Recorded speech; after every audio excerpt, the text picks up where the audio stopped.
तटकोपदेशिकमथ प्राचार्य पारंपरी श्रीमल्लक्ष्मण योगी वर्य यमुना वास्तव्यनाथादिकान् वाल्मीकि सह नारदेन मुनिना वाग्देवता वल्लभं सीतालक्ष्मणवायुसूनुसहितं श्रीरामचन्द्रं भजे। पितामहस्यापि पितामहाय प्राचेतसा देशफलप्रदाय श्रीभाष्यकारोत्तमदेशिकाय श्रीशैलपूर्णाय नमो नमस्तात्। लक्ष्मीनाथसमारम्भां नाथयामुनिमध्यमाम् अस्मदाचार्यपर्यन्तां वन्दे गुरुपरम्पराम्।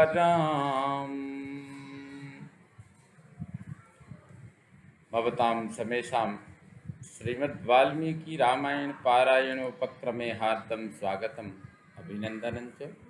इदानीं किष्किन्धाकाण्डस्य 12वां सर्गः आरभ्यते। इस सर्ग में श्री राम के द्वारा 7 साल वृक्षों का भेदन, श्री राम की आज्ञा से सुग्रीव का किष्किंधा में आकर वाली को ललकारना और युद्ध में उससे पराजित होकर मतंग वन में भाग जाना, वहाँ श्री राम का उन्हें आश्वासन देना और गले में पहचान के लिए गज पुष्पी लता डालकर उन्हें पुनः युद्ध के लिए भेजना, यह सब वर्णन इस सर्ग में किया गया है। आइए, एतच्च वचनं श्रुत्वा सुग्रीवस्य सुभाषितं प्रत्ययार्थं महातेजा रामो जग्राह कार्मुकम्। सुग्रीव के सुंदर ढंग से कहे हुए इस वचन को सुनकर महातेजस्वी श्री राम ने उन्हें विश्वास दिलाने के लिए धनुष हाथ में लिया। सगृहीत्वा धनुर्घोरं शरमेकं च मानदः सालमुद्दिश्य चिक्षेप पूरयन् रविर्दिशः। दूसरों को मान देने वाले रघुनाथ जी ने वह भयंकर धनुष और एक बाण लेकर धनुष की टंकार से संपूर्ण दिशाओं को गुंजाते हुए उस बाण को साल वृक्ष की ओर छोड़ दिया।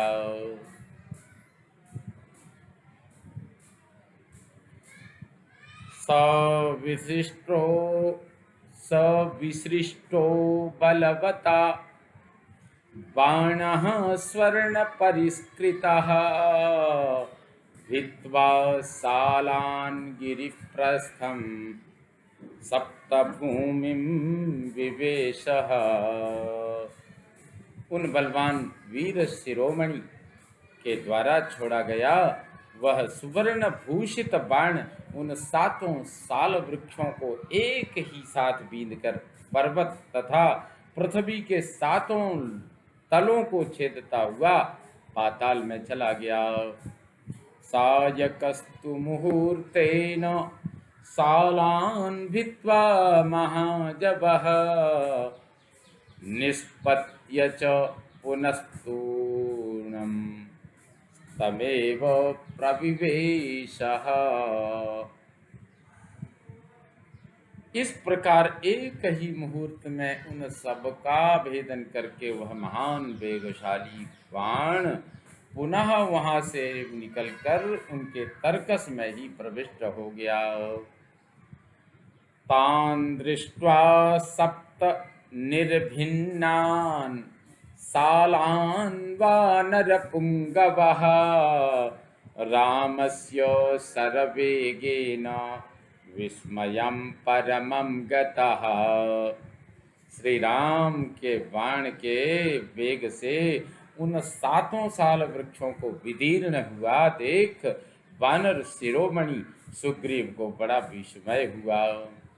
समूर्ध्नान्यपतद् भूमौ प्रलम्बीकृतभूषणः सुग्रीवः परमप्रीतो राघवाय कृतांजलिः। साथ ही उन्हें मन ही मन बड़ी प्रसन्नता हुई। सुग्रीव ने हाथ जोड़कर धरती पर माथा टेक दिया और श्री रघुनाथ जी को साष्टांग प्रणाम किया। प्रणाम के लिए झुकते हुए उस समय उनके कंठ हारादि भूषण लटकते हुए दिखाई देते थे। इदं चोवाच धर्मज्ञं कर्मणा तेन हर्षितः रामं सर्वास्त्रविदुषां श्रेष्ठं सूरमवस्थितम्। श्री राम के उस महान कर्म से अत्यंत प्रसन्न हो उन्होंने सामने खड़े हुए संपूर्ण अस्त्र वेत्ताओं में जो श्रेष्ठ धर्मज्ञ सूरवीर श्री रामचंद्र जी से इस प्रकार कहा। सेन्द्रानपि सुरान् सर्वांस् त्वं बाणैः पुरुषर्षभ समर्थः समरे हन्तुं किं पुनर्बालिनं प्रभो।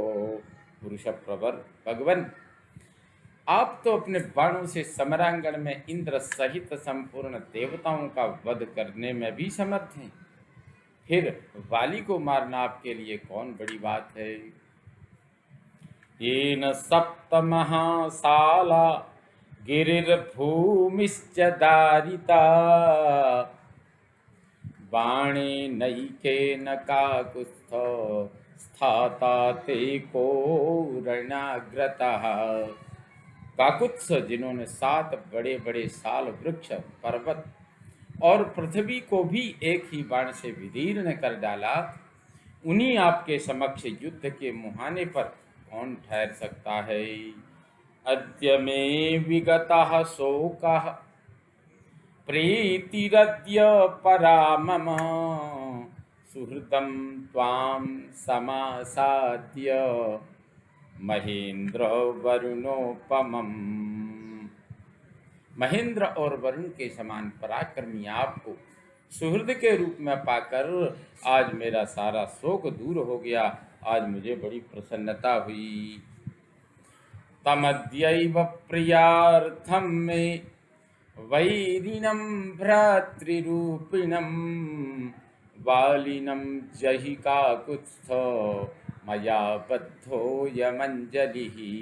ककुत्स कुलभूषण, मैं हाथ जोड़ता हूँ, आप आज ही मेरा प्रिय करने के लिए उस वाली का जो भाई के रूप में मेरा शत्रु है वध कर डालिए।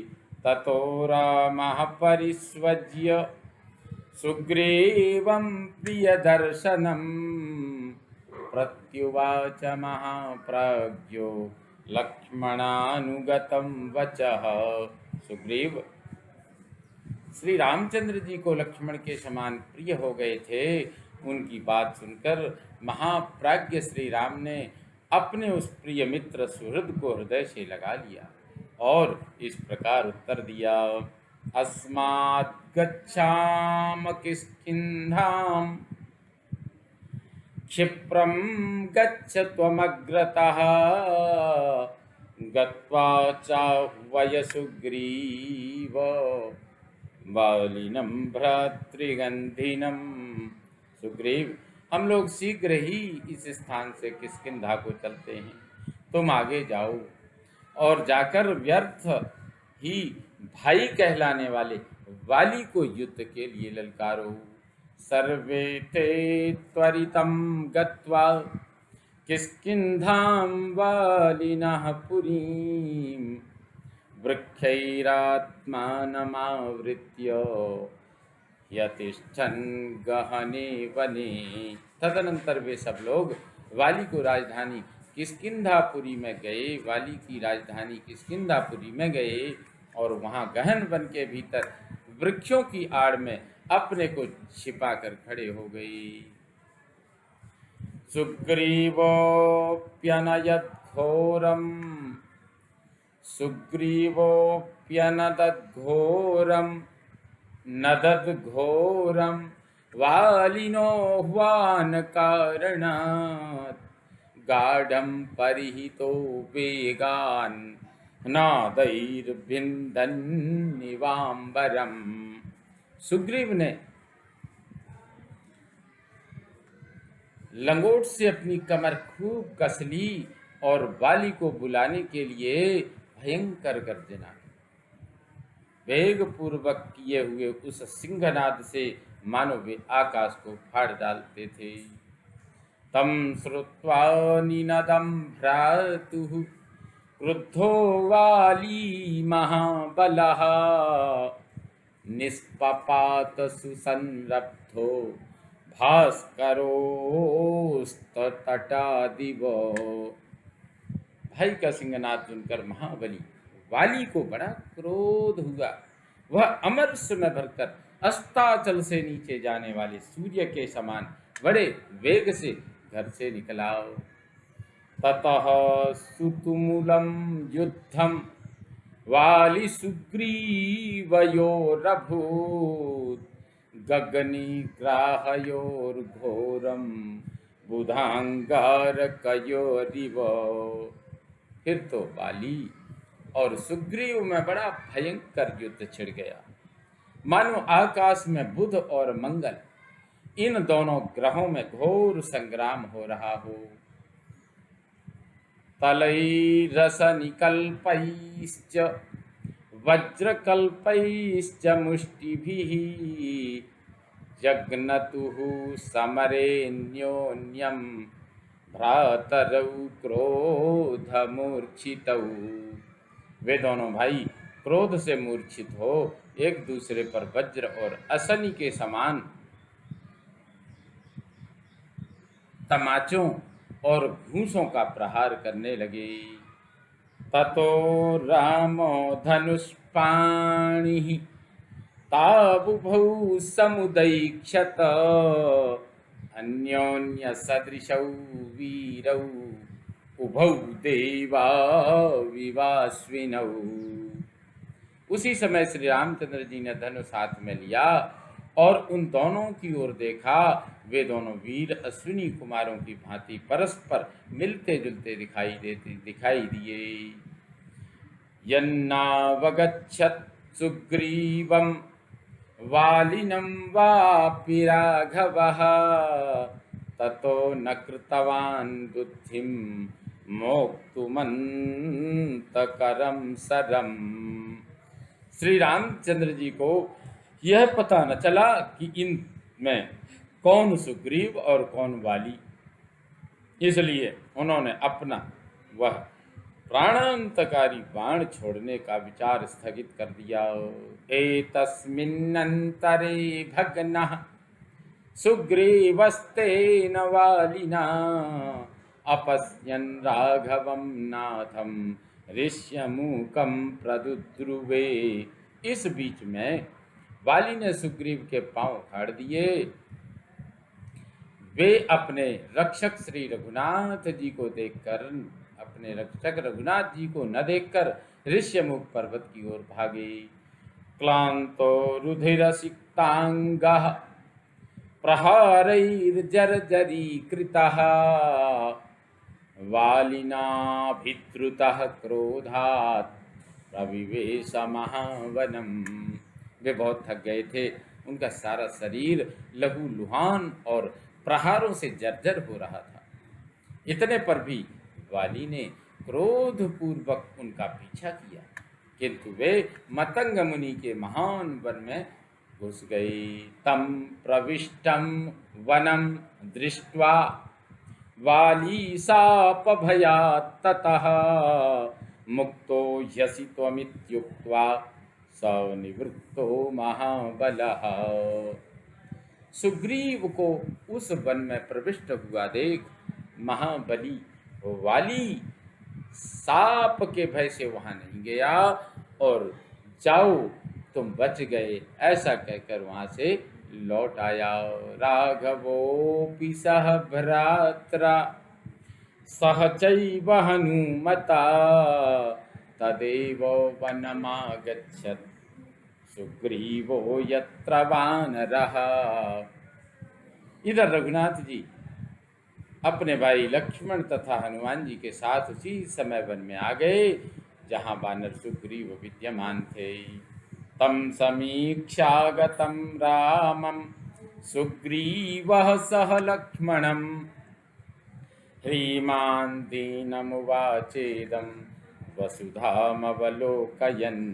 लक्ष्मण सहित श्री राम को आया देख सुग्रीव को बड़ी लज्जा हुई और वे पृथ्वी की ओर देखते हुए दीन वाणी में उनसे बोले, आह्वयस्वेति मामुक्त्वा दर्शयित्वा च विक्रमं वैरिणा घातयित्वा च किमिदानीं त्वया कृतम्। तामेव वेलां वक्तव्यं त्वया राघव तत्त्वतः वालिनं न निहन्मीति ततो नाहमितो ब्रजे। रघुनंदन, आपने अपना पराक्रम दिखाया और मुझे यह कहकर भेज दिया कि जाओ वाली को युद्ध के लिए ललकारो। यह सब हो जाने पर आपने शत्रु से पिटवाया और स्वयं छिप गए। बताइए इस समय आपने ऐसा क्यों किया? आपको उसी समय सच सच बता देना चाहिए था कि मैं वाली को नहीं मारूंगा। ऐसी दशा में मैं यहाँ से उसके पास जाता ही नहीं। तस्य चैवं ब्रुवाणस्य सुग्रीवस्य महात्मनः करुणं दीनया वाचा राघवः पुनरब्रवीत्। महात्मा सुग्रीव जब दीनवाणी द्वारा इस प्रकार करुणाजनक बात कहने लगे तब श्री राम फिर उनसे बोले, सुग्रीव श्रूयतां तात कोपश्च व्यपनीयतां कारणं येन बाणोऽयं स मया न विसर्जितः। सुग्रीव मेरी बात सुनो, क्रोध को अपने मन से निकाल दो। मैंने क्यों नहीं बाण चलाया इसका कारण बतलाता हूँ। अलंकारेण वेशेन प्रमाणेन गतेन च त्वं च सुग्रीव बाली च सदृशौ स्तः परस्परम। सुग्रीव वेशभूषा, कद और चाल ढाल में तुम और वाली दोनों एक दूसरे से मिलते जुलते हो। स्वरेण वर्चसा चैव प्रेक्षितेन च वानर विक्रमेण च वाक्यैश्च व्यक्तिं वां नोपलक्षये। स्वर, कांति, दृष्टि, पराक्रम और बोलचाल, इनके द्वारा भी मुझे तुम दोनों में कोई अंतर दिखाई नहीं दिया। ततोऽहं रूपसादृश्यान् मोहितो वानरोत्तम नोत्सृजामि महावेगं सरं शत्रु निबर्हणं। वानर श्रेष्ठ, तुम दोनों के रूप की इतनी समानता देखकर मैं मोह में पड़ गया, तो मैं पहचान न सका, इसीलिए मैंने अपना बाण वह महान वेगशाली शत्रु संहारक बाण नहीं छोड़ा। जीवितांतकरं घोरम सादृश्यात्तु विशंकितः मूलघातो ननौ स्याद्धि द्वयोरिति कृतो मया। मेरा वह भयंकर बाण शत्रु के प्राण लेने वाला था, इसलिए तुम दोनों को समानता से संदेह में पड़कर मैंने उस बाण को नहीं छोड़ा। सोचा कहीं ऐसा न हो कि हम दोनों के मूल उद्देश्य का ही विनाश हो जाए। त्वयि वीर विपन्ने ही अज्ञानाल्लाघवान् मया मौढ्यं च मम बाल्यं च ख्यापितं स्यात् कपीश्वर। वीर वानरराज, यदि अनजान में या जल्दबाजी के कारण मेरे बाण से तुम ही मारे जाते तो मेरी जो बालोचित चपलता और मूढ़ता ही सिद्ध होती। दत्ता भयबधो नाम पातकं महदद्भुतम् अत्थं च लक्ष्मणश्चैव अहं च लक्ष्मणश्चैव सीता च वरवर्णिनी। दत्ता भयबधो नाम पातकं महदद्भुतम् अहं च लक्ष्मणश्चैव सीता च वरवर्णिनी। त्वदधीनां वयं सर्वे वनेऽस्मिन् शरणं भवान् तस्माद् युध्यस्व भूयस्त्वं मामाशङ्कीश्च वानर। जिसको अभय दान दे दिया गया हो उसका वध करने से बड़ा भारी पाप होता है। यह एक अद्भुत पातक है। इस समय में लक्ष्मण और सुंदरी सीता सब तुम्हारे अधीन हैं। वन में तुम ही हम लोगों के आश्रय हो, इसलिए वानरराज शंका न करो, पुनः चलकर युद्ध प्रारंभ करो। एतन्मुहूर्ते तु मया पश्य बालिनमाहवे निरस्तमिषुणैकेन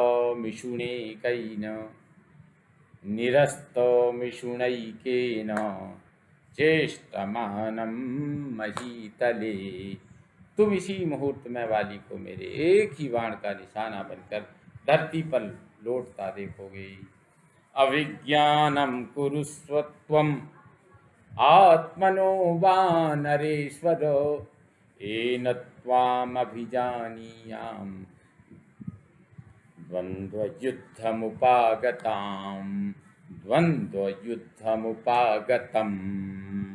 वानरेश्वर, अपनी पहचान के लिए तुम कोई चिन्ह धारण कर लो, जिससे द्वंद्व युद्ध में प्रवृत्त होने पर मैं तुम्हें पहचान सकूं। गजपुष्पीमिमां फुल्लां उत्पाट्य शुभलक्षणां कुरु लक्ष्मणकण्ठेस्य सुग्रीवस्य महात्मनः। सुग्रीव से ऐसा कहकर श्री रामचंद्र जी लक्ष्मण से बोले, लक्ष्मण, यह उत्तम लक्षणों से युक्त गजपुष्पी लता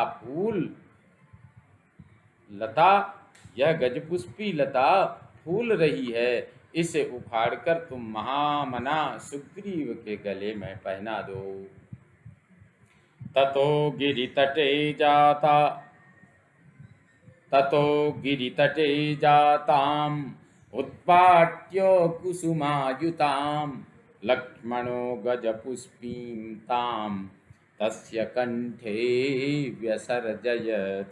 यह आज्ञा पाकर लक्ष्मण ने पर्वत के किनारे उत्पन्न हुई फूलों से भरी वह गजपुष्पी लता उखाड़कर सुग्रीव के गले में डाल दी। सतया सुशुभे श्रीमान लतया कंठशक्तया मालयैव बलाकानां ससंध्य इवतो यदः।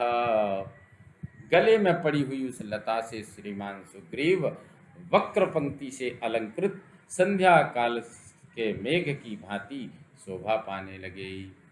विव्राजमानो वपुषा रामवाक्य समाहितः जगाम सह रामेण किष्किन्धां पुनरापसः। श्री राम के वचन से आश्वासन पाकर अपने सुंदर शरीर से शोभा पाने वाले सुग्रीव श्री रघुनाथ जी के साथ फिर किष्किंधापुरी में जा पहुँचे।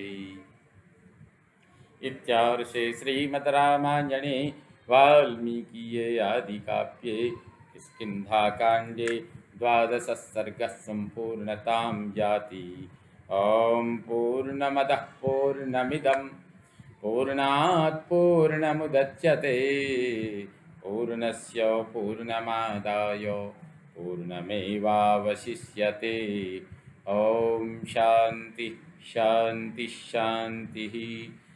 ॐ सर्वे भवन्तु सुखिनः सर्वे सन्तु निरामया सर्वे भद्राणि पश्यन्तु मा कश्चित् दुःखभाग् भवेत्। ॐ शान्ति शान्ति शान्तिः। श्रीरामचन्द्रो विजयते तराम। श्रीराम जय राम जय जय राम।